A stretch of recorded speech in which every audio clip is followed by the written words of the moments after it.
A família convidou o pastor para jantar e ofereceu um lindo jantar para o pastor. E chegou no marido e falou assim: meu bem, o pastor roubou uma colher minha. Ele olhou para ela e falou assim: que é isso, meu bem? Loucura é essa? O pastor ter roubado uma colher nossa. Janta eu não encontrei mais a colher. Aquela família chamou novamente o pastor para jantar na casa deles. E aquela mulher, ela estava inquieta, ela estava formigando.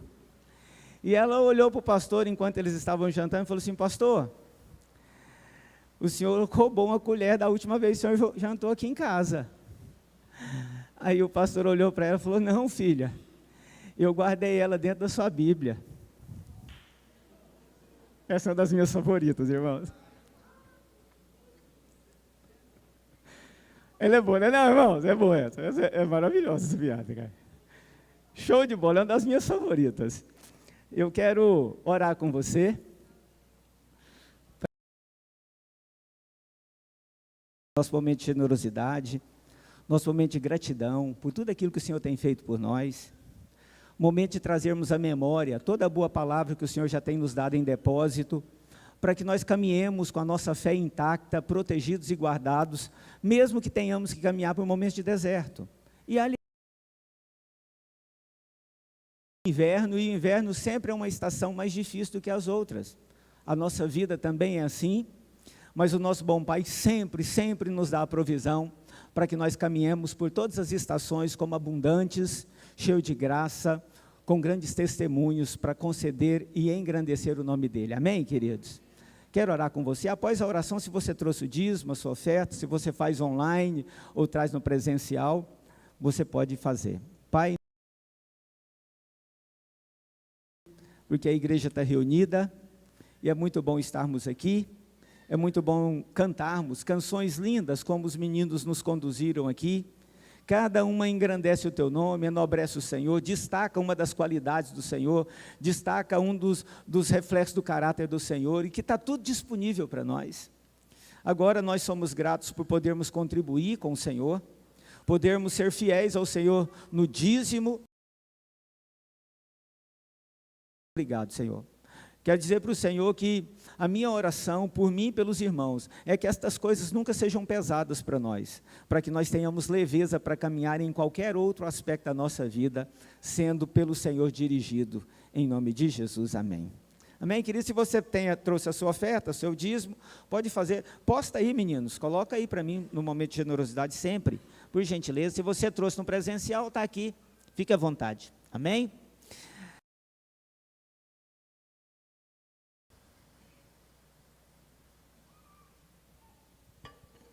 Aleluias, pode trazer, irmãos, fiquem à vontade, fiquem à vontade.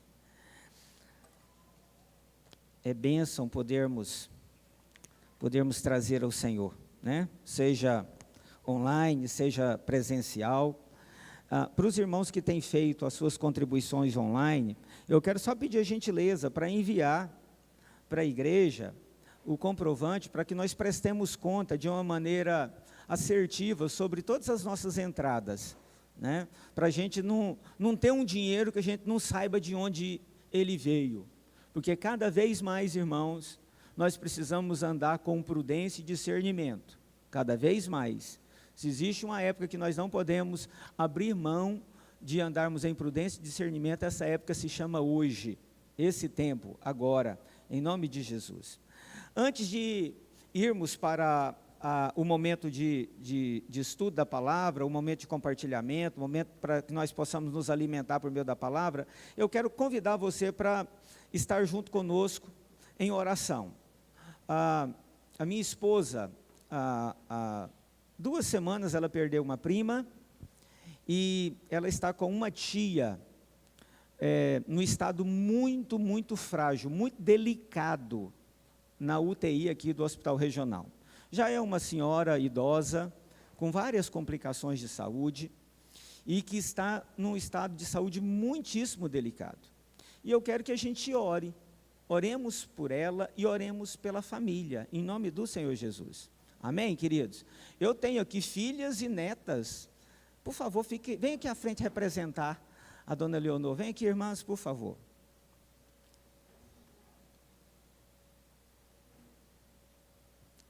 Nós temos 2 filhas e uma neta.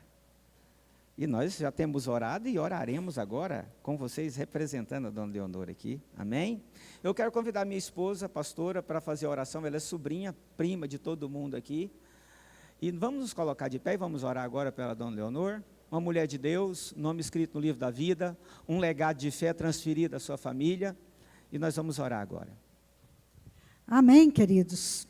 E no nome da tia Leonor, a gente ora abençoando todos aqueles que precisam, né, de uma unção, de cura, de um milagre, né? O Hugo, esposo da Camila, também precisa. E eu sei que você tem alguém aí no seu coração que você quer colocar diante de Deus. Então, vamos fazer isso agora juntos? Pai, nós cremos no poder da oração. O poder não está em nós. O poder está no Senhor, que ouve a nossa oração. A Tua palavra nos diz que nós devemos orar, que nós podemos orar, e que o Senhor está sempre com os seus ouvidos atentos para ouvir cada um dos nossos pedidos. Então, Pai, nessa hora nós colocamos a tia Leonor diante do Teu altar.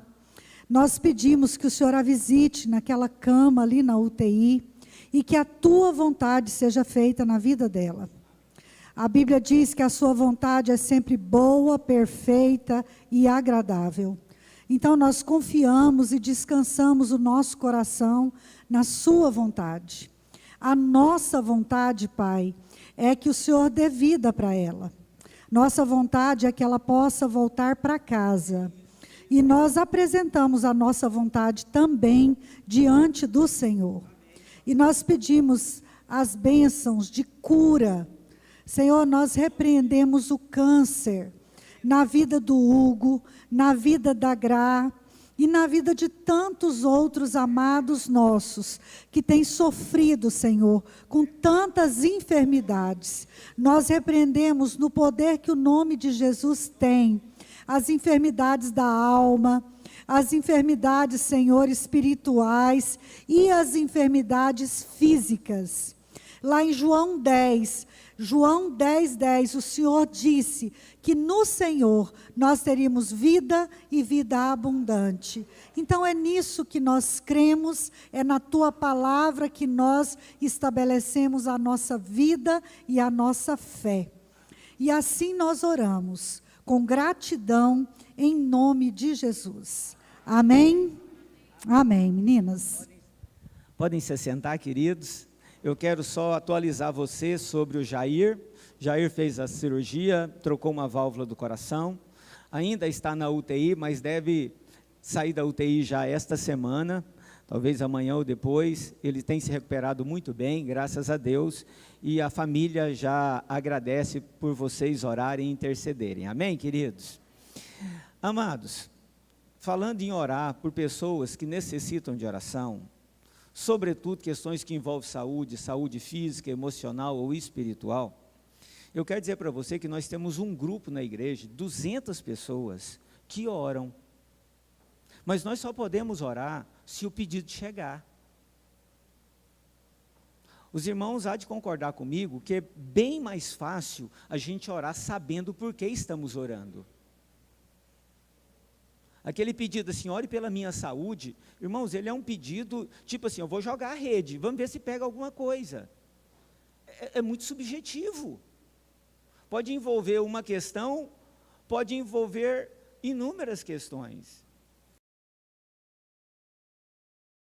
A gente fazer uma oração assertiva, direta, no alvo. Quando possível, declarando a vitória sobre a enfermidade sendo mencionada pelo nome. Se você quer que nós oremos pelo que tem afligido você ou pessoas que você ama, o meu telefone vai ser colocado aqui agora. Você mande para mim o seu pedido de oração. Saúde física, emocional ou espiritual. Amém? Agora, você precisa entender que é algo que será publicado, não dá para ficar no privado. As pessoas podem orar, mas elas precisam saber por quem e por que estão orando. Então, eu quero pedir isso. Eu só peço duas coisas para que nós possamos interceder nessa questão da gente estar no grupo de intercessão. Primeiro é me enviar, é para mim que manda, para que eu mande para quem coordena, né?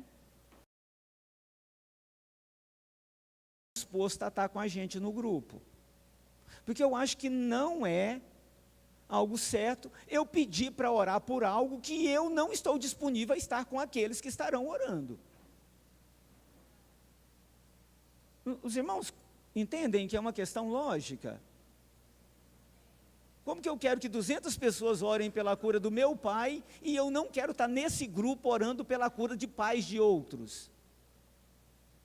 Então eu só peço essas duas coisas: me enviar o pedido e estar disponível quando me envia o pedido, para que eu coloque quem envia no grupo para estar orando com a gente, porque nós queremos que esse grupo aumente. Amém, queridos? Glória a Deus. Um outro convite muito especial: de segunda a sexta, 5h20 da manhã, essa igreja já está aberta para oração. Ela fica aberta das 5h20 até 6h30. Se você tem disponibilidade, venha orar conosco. Nós temos tido um grupo lindo de irmãos e irmãs aqui.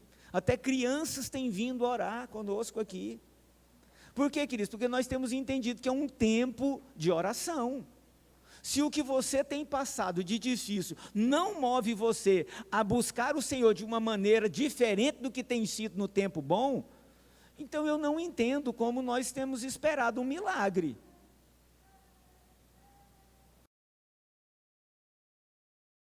Dia da festa, como eu desejo um milagre então? E eu acredito que, tirando algumas exceções, quase todos nós podemos vir nesse horário das 5h20 da manhã. Quase todos nós. Então eu desafio você a se organizar, a vir estar conosco. De segunda a sexta, 5h20 da manhã, a igreja está aberta, para nós orarmos juntos, e é um tempo muito informal. Você chega e ora. Você chega e busca o Senhor. Amém?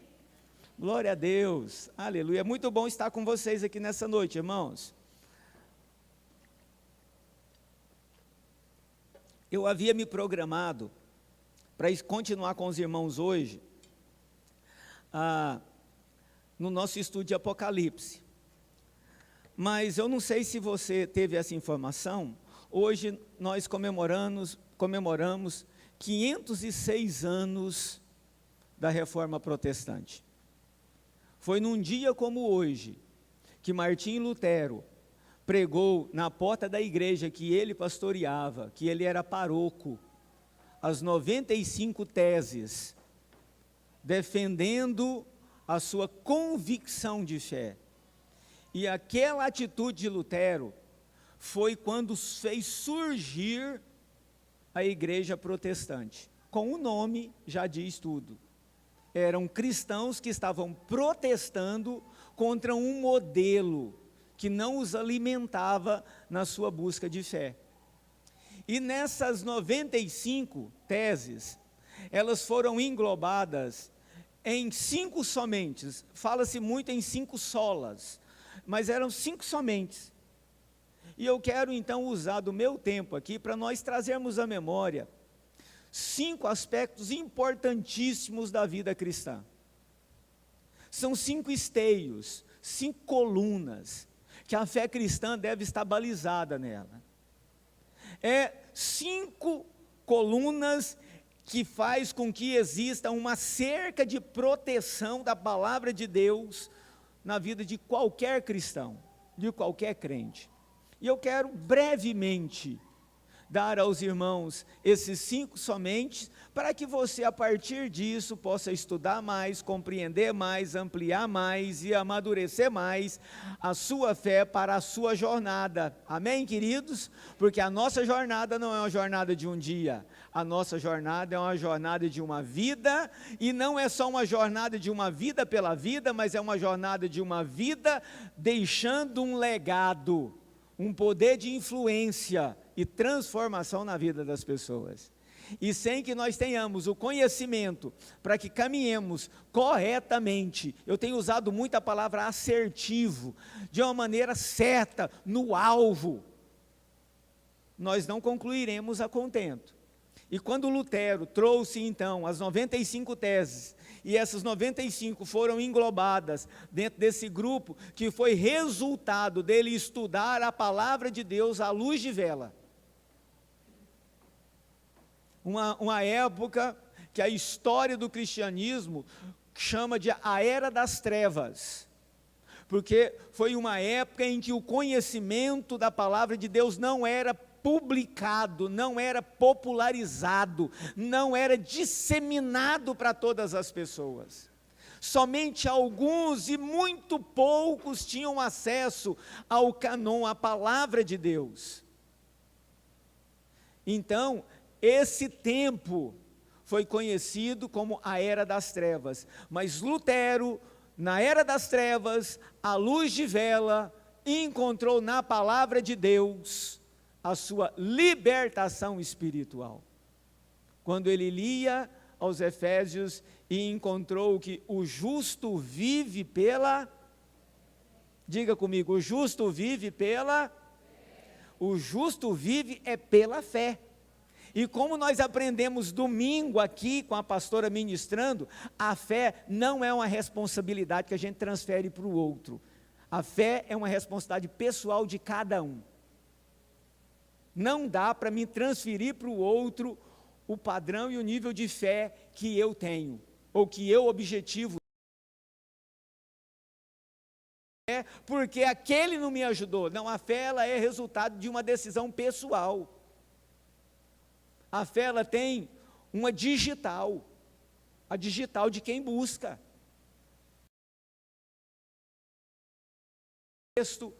As escamas caíram dos seus olhos e ele contemplou então a palavra de Deus, e isso fez com que ele começasse a ensinar a palavra de Deus na igreja que ele era padre, porque Lutero era um sacerdote católico. Ele foi expulso da igreja católica, pelo simples fato dele querer trazer a palavra de Deus ao conhecimento das pessoas que o ouviam. Eles buscaram matar Lutero, como mataram muitos, pelo simples fato de querer que as pessoas pudessem ouvir e entender a palavra de Deus. E às vezes hoje nós somos como aquela mulher que recebeu o pastor para jantar. Nessa igreja não acontece isso, só acontece isso naquela outra igreja, não é verdade, irmãos? Porque essa nunca seria uma história que caberia sobre nós. Essa é uma história que a gente pensa em outras pessoas, a gente nem pensa nas pessoas daqui, a gente pensa nas pessoas de lá. Mas a gente precisa voltar-se para a palavra, porque é nela que nós temos todas as coisas. E a primeira sola ou o primeiro somente é preciso viver pela fé. Não é possível viver a vida cristã baseado em outro aspecto senão pela fé. Somente pela fé. O apóstolo Paulo escrevendo aos Romanos, eu falei que era aos Efésios, não é aos Efésios, mas é aos Romanos, no capítulo de número 1, verso 17, ele diz assim: o justo viverá pela fé. É somente pela fé, irmãos, somente pela fé. Quando aquele centurião relatado em Mateus 8, versículo de número 5, foi até Jesus para que um milagre acontecesse, o que o dirigiu até Jesus foi a fé. É somente pela fé. É somente pela fé que nós contemplaremos a resposta das orações e das súplicas e dos clamores que nós levantamos na presença do Senhor. Nunca será porque nós jejuamos. Se jejuamos foi para enaltecer e glorificar o nome do Senhor, revelando a importância dele na nossa vida e chamando a atenção dele, dizendo: eu sou capaz de te oferecer um culto que me leva a abster-me, eu me privo disso aqui para cultuar o Senhor com alegria no meu coração.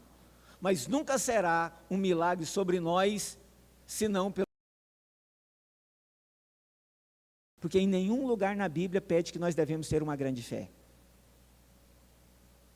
Quando Jesus falou sobre fé, ele pegou a menor das sementes e falou: se você tiver uma fé do tamanho da menor das sementes, você moverá as montanhas, os montes saem dos lugares. Muitas vezes o inimigo vem sobre nós e nos coloca num lugar inatingível com relação à fé, porque ele inculca em nós que para que nós tenhamos a condição de viver a vida cristã, a gente precisa ter aquela fé que está 10 metros acima do cume do Monte Everest. E a gente olha e fala: eu não consigo nem subir essa serra. Se a fé estivesse em cima dessa serra, eu não dava conta de ir. Quanto mais chegar naquele lugar lá, e aí a gente fala: não é possível. E aí a gente vive uma vida cristã, como um maracujá de gaveta, uma vida cristã deformada, com uma convicção de que não fomos melhores, porque não foi possível atingir o nível necessário para se ter fé. O justo vive pela fé. O bom pai justo nunca nos daria uma medida de vida que não fosse possível nós alcançá-la. O bom pai justo, o pai da justiça, não pediria algo a mim e a você que não fosse possível a mim e a você alcançar. Os irmãos concordam com isso? Por isso, o nível para viver pela fé é o nível da justiça. E é um lugar que qualquer um pode estar. A mesa onde a fé está é no caminho da justiça. Então, a primeira somente é: viva pela fé. Um dia, lendo um livro, eu não me lembro qual o livro, mas essa frase ficou. O autor escreveu o seguinte: se Jesus oferecesse apenas o céu, e o apenas estava entre aspas, apenas o céu para você, você entregaria sua vida a Ele, se submeteria ao senhorio dEle?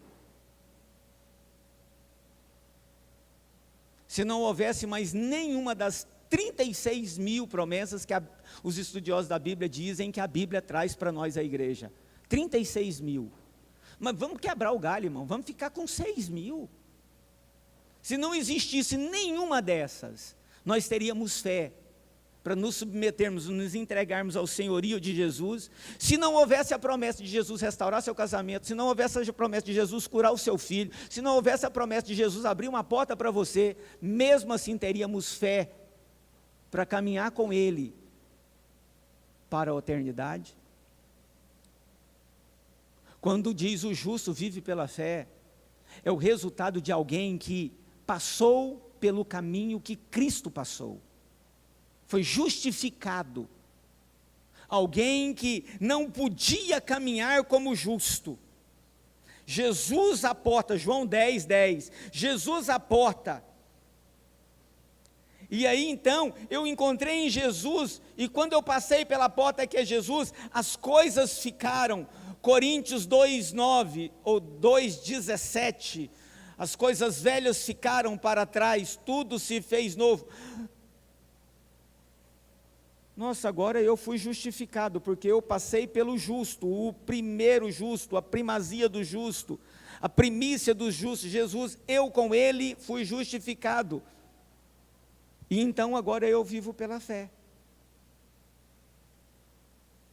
Nós, queridos, precisamos estabelecer isso na nossa vida.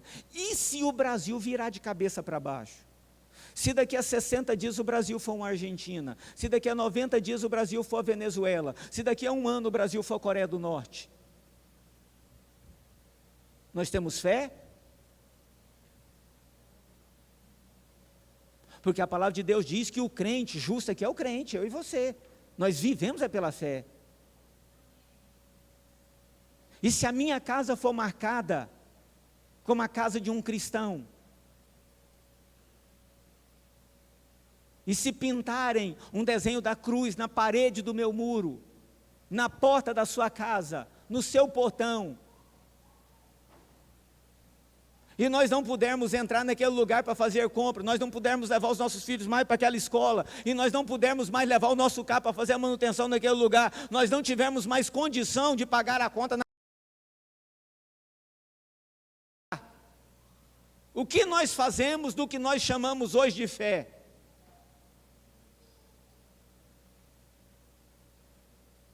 Tudo que eu falei para vocês, a Bíblia diz que vai acontecer com a igreja. Eu não estou especulando, eu estou dizendo que isso vai acontecer. Pode ser que não seja na minha e na sua geração. Pessoalmente, eu acredito que nós... Porque coisas que nós nunca imaginávamos que veríamos, nós estamos vendo agora acontecer essa semana. As casas dos judeus na Europa estão sendo marcadas com a estrela de Davi, como foi marcada nos dias da Segunda Guerra com a perseguição de Hitler.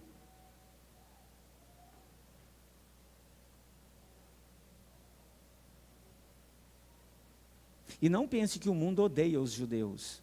O mundo odeia todo aquele que ama Deus. O mundo odeia quem ama a Deus. Se existir uma época que uma mensagem como essa precisa estar no seu coração e ensinada aos seus filhos e propagada em todos os lugares que você está, é essa. Nós precisamos estar preparados para viver pela fé. Porque pode haver, em um curto espaço de tempo, a não disponibilidade de uma terça-feira linda como essa para nos reunirmos como família espiritual em prédios tão bem aconchegantes como nós temos aqui. A primeira, somente, o justo vive pela fé, não há mais nada. O segundo, somente, é somente a graça. Efésios 2:8 diz: pois vocês são salvos pela graça por meio da fé, e isso não vem de vós, é dom de Deus, não de obras para que ninguém se glorie. Ou seja, é só a graça que salva. Paremos de imaginar que nós contribuímos para que o nosso nome estivesse no livro da vida. Hoje às 5 horas da manhã eu li o texto de Apocalipse que diz sobre aqueles que o nome não está no livro da vida. Mas nós que cremos que o nosso nome está no livro da vida, não podemos crer pela maneira errada. Porque se eu tenho uma nota de R$100 e ela é falsa, não adianta eu chegar no mercado e falar assim, olha, eu tenho R$100 e eu quero R$100 de compra. A pessoa vai falar, eu não posso vender porque essa nota é falsa, mas para mim ela é verdadeira, e eu crer que ela é verdadeira não transforma ela em verdadeira. Eu preciso entender que a minha salvação é pela graça, eu não mereço ela. Entenda isso, querido, tire esse lugar de vaidade da sua vida, de você pensar que a graça de Deus alcançou você de uma maneira especial. Não existe graça especial na vida de ninguém, existe a graça de Deus sobre a vida de todos que Ele alcança. Porque Deus não tem filhos especiais. Deus tem filhos. Todos alcançados pela graça, alcançados sem merecimento. O que você tem, você não mereceu, não. Nós precisamos tirar da nossa mente, não, porque eu conquistei. Você não conquistou nada, irmão e irmã. Deus concedeu a você. Porque sem a capacidade da movimentação do seu braço, você não teria o que você tem. E quem sustenta um braço em movimento? É pela graça que nós somos salvos. E isso não é nosso, não vem de mim, não vem de nós, não vem da igreja, isso é de Deus, amém, igreja? Glória a Deus, aleluia, louvado seja o nome do Senhor. Terceiro, somente a Bíblia, somente as Escrituras, irmãos. Nós tá virando uma Babel, irmãos. Porque nós estamos nas Escrituras e em todos os outros vídeos que a gente assiste em YouTube e em grupo de WhatsApp daquilo, pastor, e os templários, e as 13 famílias que dominam o mundo. Graças a Deus diminuiu, até porque num culto de domingo eu pedi para não vir comigo, eu não tenho tempo para essas coisas. Irmãos, deixa eu dizer um negócio para vocês. Essa semana eu estava lendo um artigo. Você sabia que as pessoas que identificam a nota falsa, elas identificam por lidar com as verdadeiras? Eles não treinam descobrir uma nota falsa olhando as notas falsas. Eles treinam ver a nota falsa lidando com a verdadeira. É somente a palavra de Deus, meus irmãos. Mas aquele cara falou, irmãos, ou você fica com a Bíblia, ou você está fora do alcance da graça e da capacidade de viver pela fé. Maldito o homem que confia no homem. Seja o homem ali, seja o homem aqui. Somente as Escrituras, a palavra do Senhor em Mateus 4,4 diz assim: ele porém respondeu, está escrito. Quando Jesus estava, eu não vou falar embate, porque não foi embate, irmãos, essa perspectiva que Deus está brigando com as trevas, nas trevas já está na lona, irmãos, já contou até 10, não levantou, as trevas já acabou, liquidou, Deus não está brigando com o mal não, irmãos. Deus está sentado no seu alto e sublime trono, reinando, providenciou para que pudesse estar ali tranquilo, todas as bênçãos das quais nós necessitamos, e elas estão entesouradas nas regiões celestes, basta que eu e você acessemos elas pela fé. Mas quando Jesus estava ali sendo tentado pelo mal, qual foi a resposta contra o engano? Somente a Bíblia, está escrito. Está escrito, está escrito, está escrito, somente as Escrituras, meus irmãos. Temos bons livros, temos maravilhosos livros, lemos outras coisas, é claro, nós nos informamos, mas nós amamos a Bíblia mais do que qualquer outra perspectiva com relação à leitura. Jesus conhecia a Bíblia. E não pense, mas ele era Deus. Não, ele era humano como eu e você. Ele teve fome, ele chorou, ele se compadeceu, ele teve compaixão das pessoas. Ele morreu numa cruz, irmãos. Jesus não recebeu o conhecimento como que colocando pendrive nele, e agora instantaneamente você conhece tudo, porque às vezes a gente imagina que Jesus tinha o poder do conhecimento. Não, irmãos, ele orava, se lembra dos momentos que Jesus saía, largava todo, ele conseguia deixar tantas pessoas que queriam ser abençoadas, havia tanto o que fazer, havia tanta coisa para ser feita, mas ele deixava tudo e ia orar. Ia estar com o Pai, e ele dizia isso: olha, eu não transmito nada a vocês que eu não tenha recebido do Pai. Somente as Escrituras, irmãos. Vamos tomar cuidado com essa multiplicação do conhecimento que a gente tem, essa instantaneidade dos conhecimentos, mas muito desse conhecimento é anjo das trevas disfarçado em anjo de luz. Tem muita gente dizendo em nome de Deus o que Deus não disse, tem muita gente contestando a Bíblia, irmãos, em nome de uma razão para esse tempo, porque a Bíblia não cabe nesse tempo. Meus irmãos, é somente a Bíblia. Eu admiro, eu não posso usar essa palavra, não, deixa eu formular melhor isso.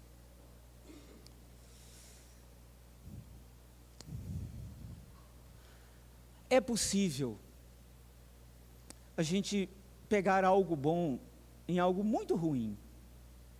Por exemplo, quando eu olho para o 1 bilhão de muçulmanos que há no mundo, entenda, os muçulmanos no mundo não são aqueles 60 mil que estão ali na região de Gaza, prontos a morrer e a colocar toda a sua casa para morrer. Não, existe 1 bilhão. O mundo hoje tem 8 bilhões e 300 milhões de pessoas. 1 bilhão é muçulmano. Alguns dizem que é mais. Eu acredito que pode ser mais. Tem algo neles que eu olho e falo assim, puxa vida. Um menino muçulmano. Isso é comum também a um menino judeu, ortodoxo. Com 9 anos de idade, o judeu sabe os 5 primeiros livros da Bíblia de cor. Gênesis, Levítico, Número, Deuteronômio. 9 anos de idade. Sabe de cor. O muçulmano sabe a Torá, os escritos que Maomé trouxe. Nós temos 9 anos de fé e às vezes não lemos a Bíblia uma vez inteira. A gente não dá conta de defender a nossa fé com textos bíblicos. A gente apela para o emocional, para um testemunho de transformação de vida, mas a gente não dá conta de achar textos bíblicos para defender a nossa fé com 9 anos de crente. Isso diz muito, irmãos, porque quando nós somos assim, e é claro que aqui nessa comunidade não somos assim, é só naquela outra lá, nós nos parecemos demais com a mulher que recebeu o pastor para o jantar,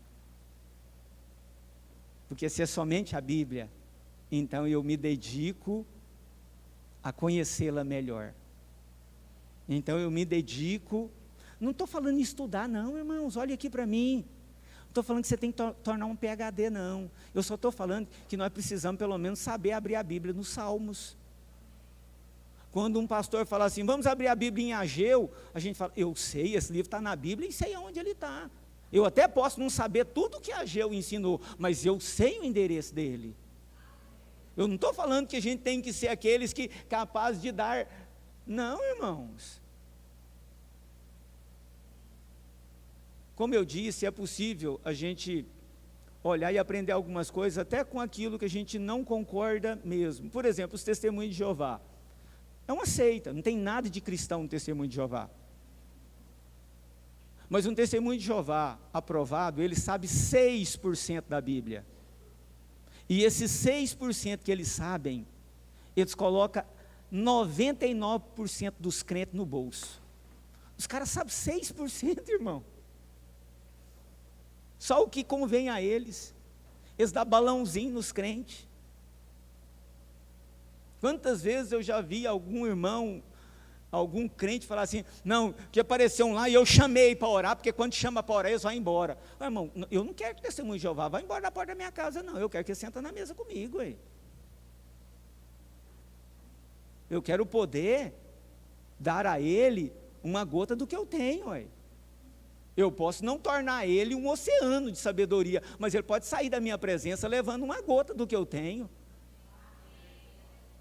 Mas isso só é possível se eu respeitar somente a Bíblia como a palavra de Deus. Qual o engano dos adventistas? É que eles colocam os ensinos de Ellen White no mesmo padrão, até acima das Escrituras.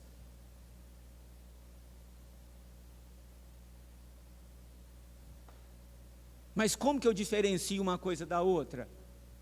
Se eu for para a Bíblia, porque aí a pessoa vai me apresentar um tipo de fé que eu olho para a Bíblia, não é condizente com o que a Bíblia diz. Então, a terceiro somente, as Escrituras. Qual é o primeiro somente? Fé. O segundo somente? Graça. O terceiro somente? E o quarto somente? Somente Cristo. Ah, não tem uma ordem não, viu irmãos? Ah, primeiro, não, são 5. As 5, elas estão dentro de um pacote igualmente importante. Amém? Quarto, somente Cristo. 1 Timóteo 2, versos 5 e 6 diz assim, só há um mediador entre Deus e os homens, Cristo Jesus. Com esse argumento, Lutero quebrou as pernas da idolatria. Porque é muito comum no mundo católico, tudo por Jesus, nada sem. É tudo por Jesus e tudo com Jesus. Fato. Mas pastor, irmãos, nós nos baseamos, qual que é um somente para nós? A tradição? Não, nós aprendemos com a tradição, nós não somos tolos e desprezarmos o conhecimento que tradições nos trazem. Não, nós olhamos e aprendemos, mas o que é a verdade é o que a Bíblia nos traz, e o que a Bíblia nos traz é que só há um mediador, só há um que faz a ponte, só há um que pega na nossa mão e conduz a Deus, só há um que nos conduz à presença do Pai. O texto começa dizendo assim, há um só Deus e um só mediador entre Deus e os homens, só tem um que faz essa ponte, só tem um. E nós que somos de uma cultura muito romana, às vezes a gente acha que há mais mediadores. Ah, mas pastor, mas eu não acredito em santo, não tem nenhuma imagem na minha casa, mas vive indo na casa de pessoas para receber oração, como se aquela pessoa fosse mais santa do que o resto para orar para você.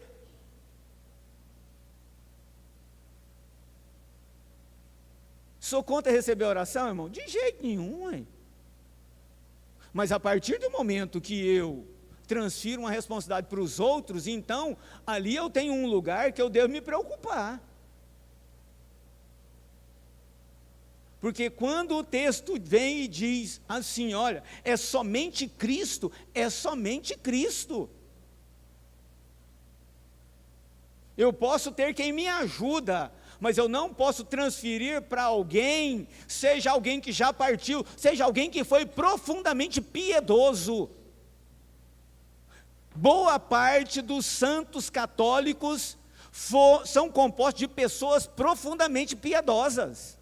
Viveram buscando viver como Cristo viveu, mas isso não transforma-as em um grupo especial capaz de estar nessa região, fazendo a mediação entre mim e o Deus. Não, só tem um que fica aqui fazendo essa mediação, só tem um que me ouve e vai ao Pai, o nome dele é Cristo.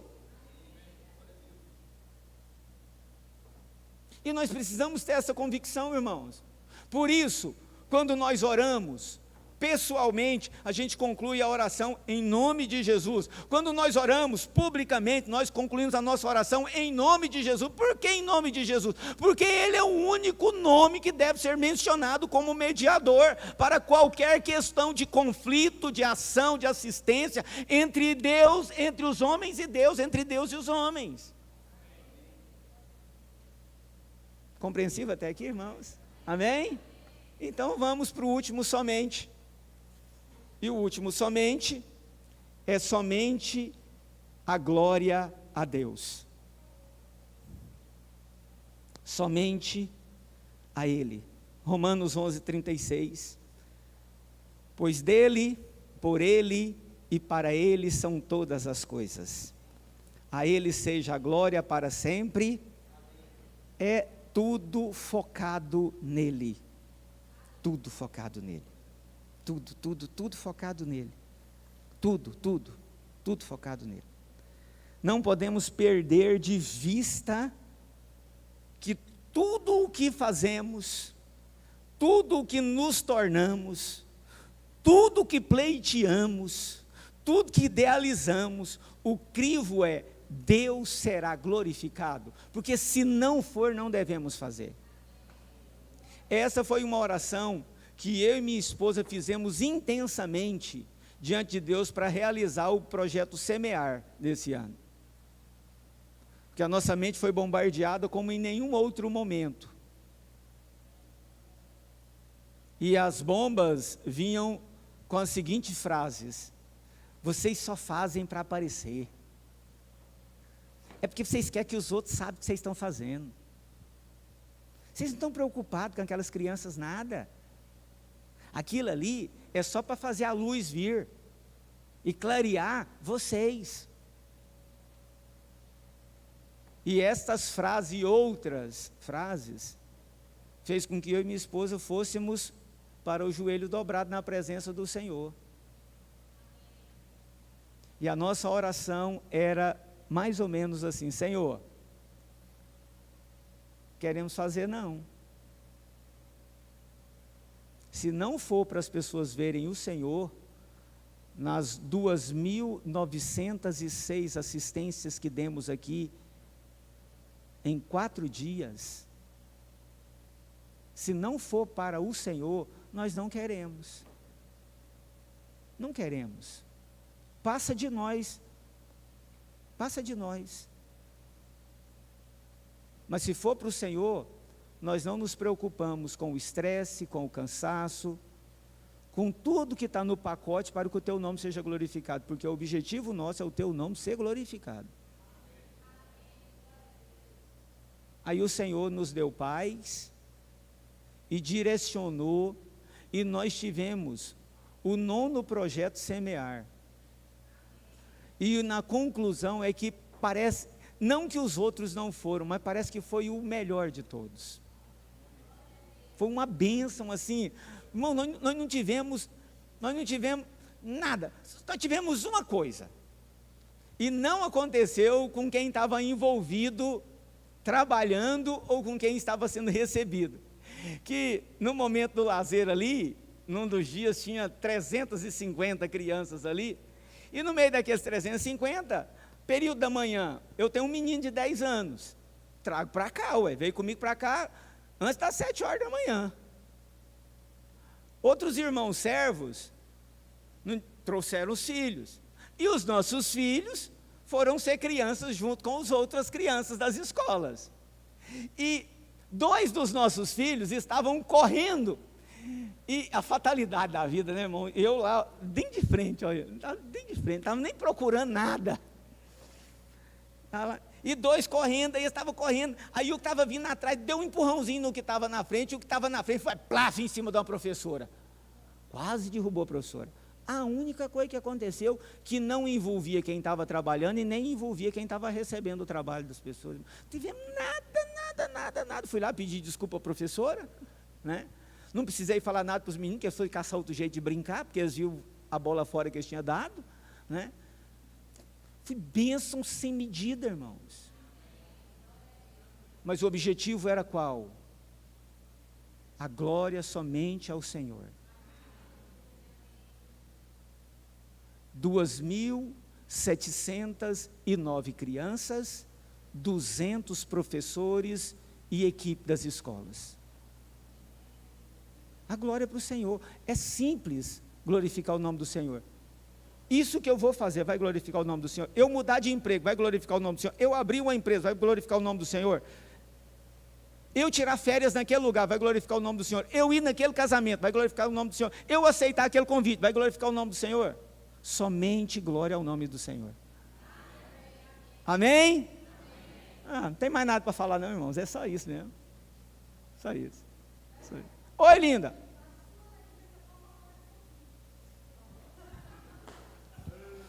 Oh, glória. Ai, que bênção, meu bem. Estevão, sobe aqui, vamos cantar uma música enquanto eu preparo o segundo sermão. Deixa eu orar com os irmãos. Deixa eu orar com os irmãos para encerrar o primeiro culto, que minha esposa liberou o segundo culto agora, né, irmão? Não? Vamos orar, irmãos? Vamos orar para os 5 somente estar no nosso coração.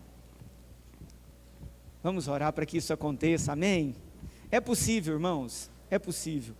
Não foi só para Lutero, foi para a igreja um presente das 95. Esses 5 somente. Senhor, queremos sim viver a nossa vida cristã vivendo somente pela fé. Queremos viver reconhecendo que foi a graça que nos alcançou. Nunca será merecimento, nunca será merecimento. Reconhecemos o poder exclusivo da Tua palavra, as Santas Escrituras sobre nós, para nos influenciar e nos discipular. Reconhecemos a pessoa de Cristo como único e suficiente Salvador, único e suficiente mediador entre nós e o Pai, e reconhecemos que a nossa vida é para conceder glória somente ao Senhor.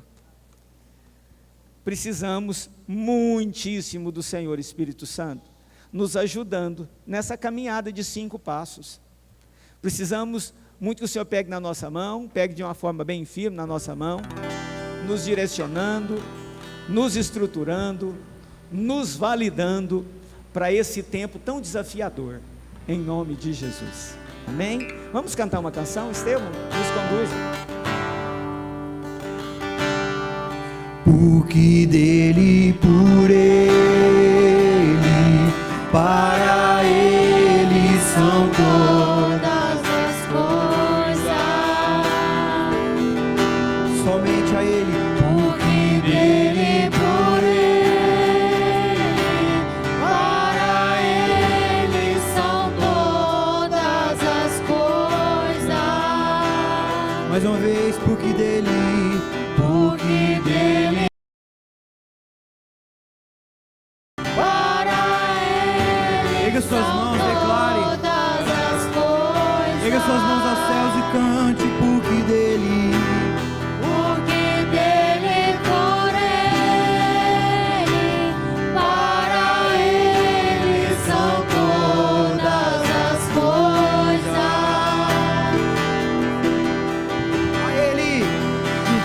Ele a glória,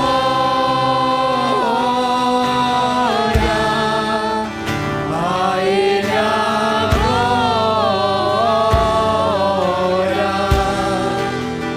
a Ele a glória, pra sempre, amém.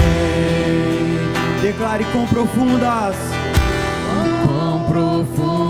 riquezas, o saber, essa voz bem alta, conhecer Deus, com insondáveis, teus juízos, meus caminhos, com profundas riquezas, o saber, o conhecer de Deus.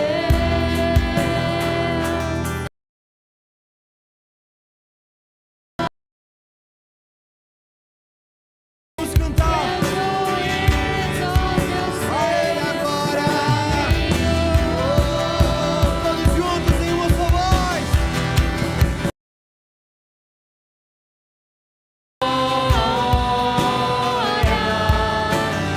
A Ele a glória,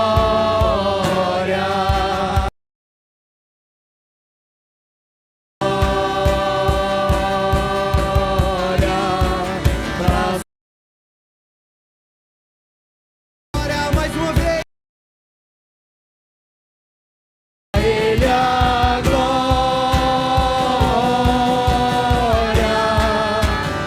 a Ele a glória, a Ele a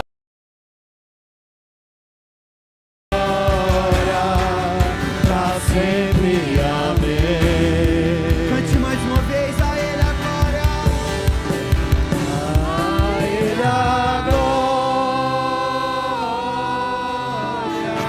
bem alto, a Ele a glória,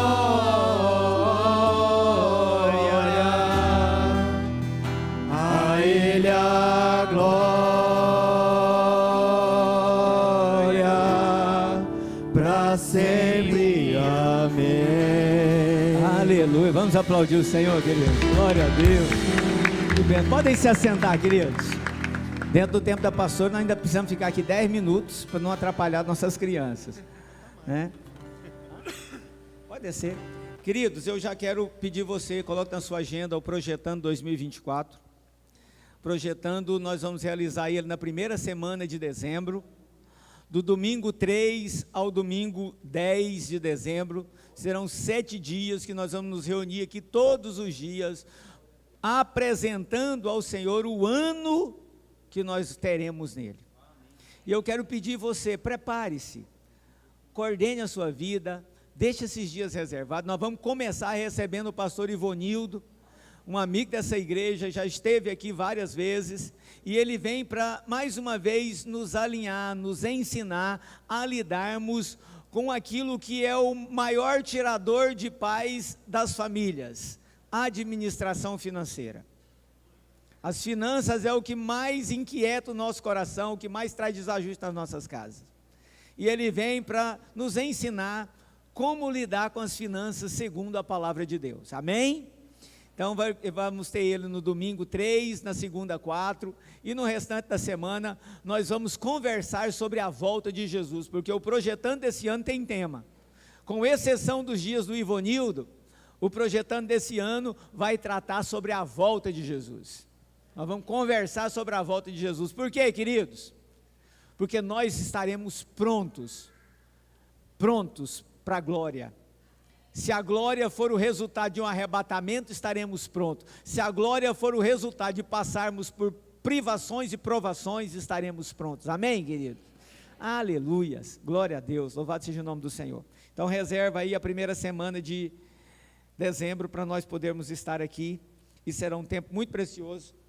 A história da nossa igreja é marcada pelos projetandos. Quando começamos os projetando, uma página virou na história dessa igreja, e nós cremos que é um tempo profético, um tempo de profunda ação do Espírito Santo sobre nós, alinhando o nosso coração com o coração do Pai, alinhando a nossa vida para um estilo de vida segundo a agenda de Deus.